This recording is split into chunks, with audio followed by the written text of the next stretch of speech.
Hi everyone, how are you doing? I'm Zen, having worked for plant rental services in Japan for a long time.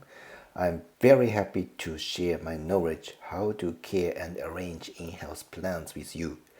Today, I would like to talk about Ficus Altissima, so-called yellow gem.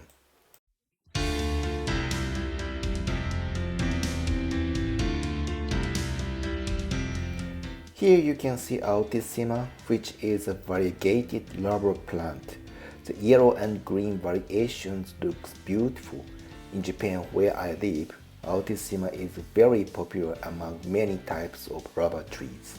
About 15 types of rubber trees are currently in my greenhouse, and out of them, Altissima is very resistant to coldness. This means that we can easily care this plant, and it would be good for the audience here, especially who lives in northern hemisphere or cold regions for the meantime in winter. This is a previous movie in December last year, and at that time I went for the care of the Altissima, placed in front of the entrance of one wellness center on the top of the mountain in Japan. Here it gets cold as -4 °C at night, and we also have snow. This Altissima was quite well managed in such severe circumstances. This is a good reference. Leaves of fiddle leaf fig located at the same place was much damaged compared to Altissima. Fiddle leaf fig is also sometimes damaged within our greenhouse during the cold season. Brown spots grow in leaves due to the chilblain. In general, rubber trees can be resistant against coldness. However, we have some exceptions as fiddle leaf fig which cannot survive in cold circumstances. Apart from rubber trees, it's known that plants with variegated leaves are not strong against coldness. Therefore, I previously misunderstood that Altissima was also weak in the cold seasons. However, the case in the Japanese wellness center on the top of the mountain makes my mind changed. Please note it as a disclaimer that I wouldn't recommend forcing Altissima to put at cold places. Altissima is just stronger against coldness compared to the other rubber trees. Altissima can also survive for months in a dry circumstance. Please put Altissima in a bright space since this plant's leaves are variegated. Putting this in a dark room makes the variegation disappear. We need to be careful for keeping this pattern in the leaves, which is an important feature of Altissima. The leaves might fall down if you place Altissima in a dark room. By the way, you can also enjoy a various arrangement of this plant by bending the stem curved. In addition, by cutting a branch or stem, we can have tree bulbs, resulting in generating many new branches.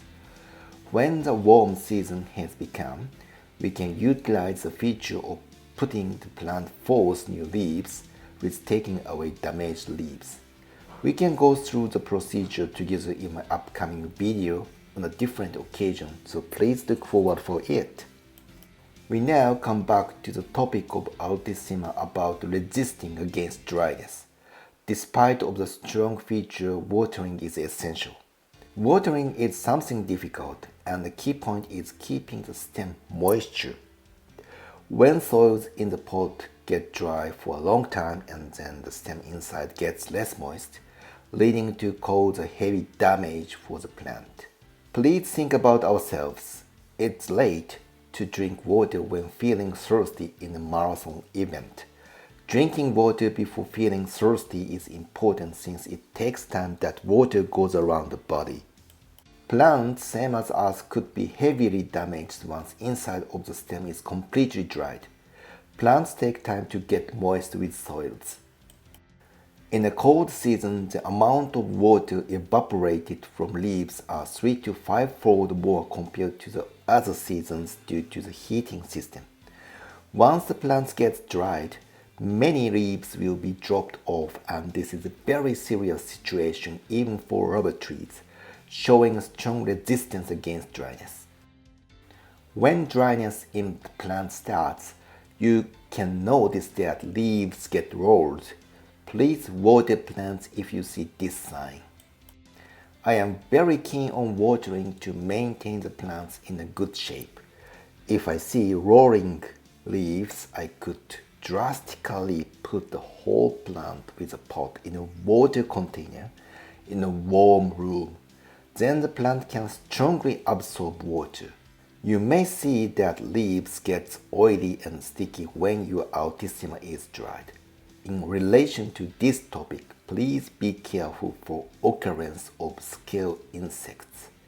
You can check backside of leaves, branch, flakes, and leaves roots. The insects are tremendously multiplied if you miss finding a few scale insects at an initial phase. Then leaves also became sticky. In this case, I recommend wiping leaves and splashing water with a spray bottle. The treatment would be easy because the size of the leaves is big. We have different sizes of Altissima from small, mid, and to large. If you take a big one, your living room gets gorgeous.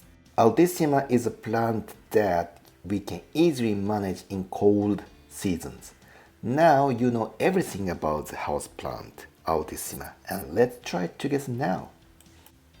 In this show, I will guide you about my original way to manage various houseplants based on professional experiences. If you have any questions, please feel free to drop messages. It would be nice if you can subscribe to my channel. Also, do not forget to like the video. Thanks a lot for watching. Bye bye.